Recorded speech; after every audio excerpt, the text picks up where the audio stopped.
What's going on, guys? Ryan O'Toole back here again, giving you guys another review. I am extremely excited right now because How to Train Your Dragon: The Hidden World comes out next week. Oh my goodness, it comes out next week. And so I figured it is the perfect time to review the first two films in this awesome, surprisingly good franchise. And we're starting off with the film that began this whole great story, How to Train Your Dragon, which came out in 2010, directed by Dean DeBlois, who has directed all three How to Train Your Dragon movies. And it stars Jay Baruchel as the voice of Hiccup, and you got Toothless in there as well. You have Gerard Butler as the voice of Stoic, his father. And this is the start-in film to the How to Train Your Dragon trilogy. This is going to be an in-depth review for How to Train Your Dragon. There might be some spoilers in here, so if you have not seen this movie, be warned now, because there are going to be some minor spoilers. In this film, we get introduced to this great Viking village of Berk, which is on this sea coast, and we have all these Vikings here. The King Stoic, voiced by Gerard Butler, has a son named Hiccup, voiced by Jay Baruchel. This Viking colony hates dragons. They're killing dragons everywhere, because dragons have done so much to them, and they've done so much to dragons. And Hiccup becomes the first Viking to not want to kill a dragon. After Hiccup does shoot a Night Fury, which is one of the last remaining species of dragons on the planet, he starts to grow this long-lasting friendship with Toothless, and he's trying to keep all this behind his father. Stoic wants Hiccup to defend himself, and so Hiccup has to take some dragon killing classes so he could become the first Viking to kill a Night Fury. And this is such a fantastic movie that introduces us to this great story. I've been a fan of this franchise since it came out in 2010. I saw this movie in theaters and I was completely blown away by it. I did not expect this movie to be phenomenal because the title sounds stupid, How to Train Your Dragon. That sounds like such a kid's movie, and I was completely surprised by how good this first movie was. And it has paved the way to this fantastic trilogy with great characters and a great, long-lasting story overall. It's the characters. The reason why you watch these movies is because of the characters. The character of Hiccup, voiced by Jay Baruchel, is so fantastic. This is such a lovable character that has such a great character arc.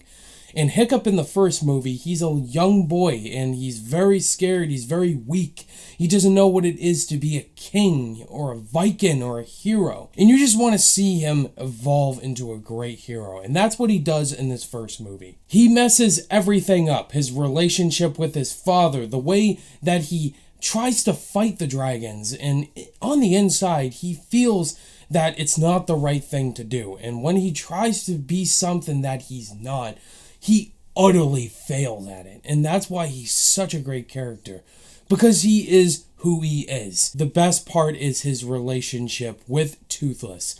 Toothless is the cutest freaking dragon ever put to cinema. You first see Toothless, it's just so cool.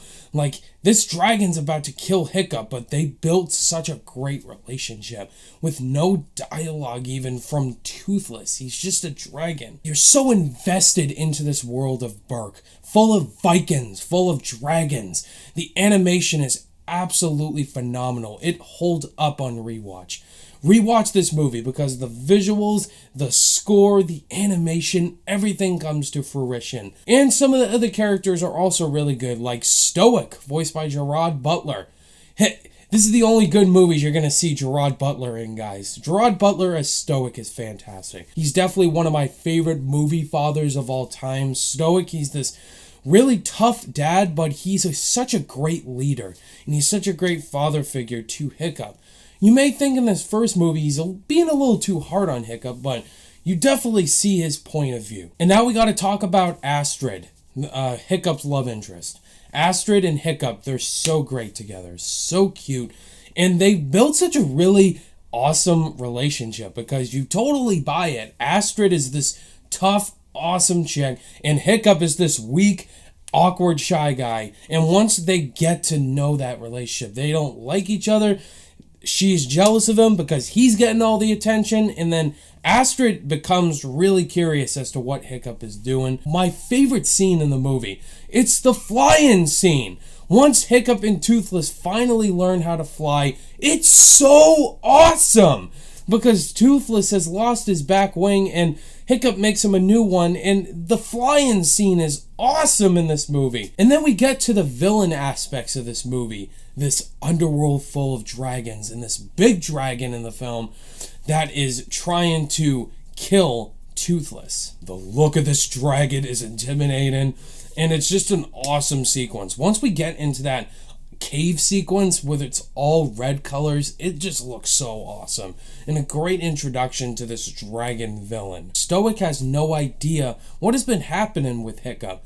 They're out trying to find out where this place is, and Hiccup is training, and his father doesn't know what he's really doing, that he's connecting with dragons when he should be killing dragons because they're their enemies. They're not the bad guys. It's the bad dragons who want to kill people.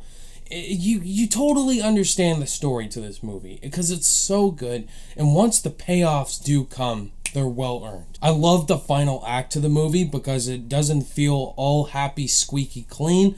Because once the final battle goes down with Toothless against Red Death, Toothless is going in on Red Death, but once the Red Death monster is killed, oh my god, Hiccup loses his leg. Because Hiccup, this is where he loses his leg, and he has a robot leg, and then Toothless, it seems like Hiccup's dead. It's so good. The stakes are high in this first movie, and I really appreciate Dean DeBlois for doing that, because usually with the final battles with the villains, they're usually squeaky clean, and the main hero comes away with no injury. And this movie, it's different. Do I have any issues with this first How to Train Your Dragon movie? I really don't. I think this movie is close to perfect. I really had no issues with this first one. Wait till we get to the second one. But yeah, this movie is absolutely phenomenal. The first How to Train Your Dragon is one of my personal favorite animated films of all time in this decade, and just makes you want to see more, and I didn't want it to end. I love this movie. I've seen it so many times, and if you guys haven't seen any of these movies, please watch them. They're so worth it. On my rating scale, I'm going to give the first How to Train Your Dragon a 5 out of 5 stars. And that's not the only one, guys. There you have it, guys. That was my review for How to Train Your Dragon. What are your guys' thoughts on the first How to Train Your Dragon? Do you guys love it, think it's okay, or did you absolutely hate it? Let me know down below. Up next, I'm going to be reviewing How to Train Your Dragon 2, and then it's How to Train Your Dragon The Hidden World. Thank you guys, as always, for watching this review, and if you guys liked it, give it a thumbs up. And if you're new to the channel, be sure to subscribe today for more content. All my social media links are in the description down below. Click that notification bell on your way out, and I'll see you guys in the next video. Bye!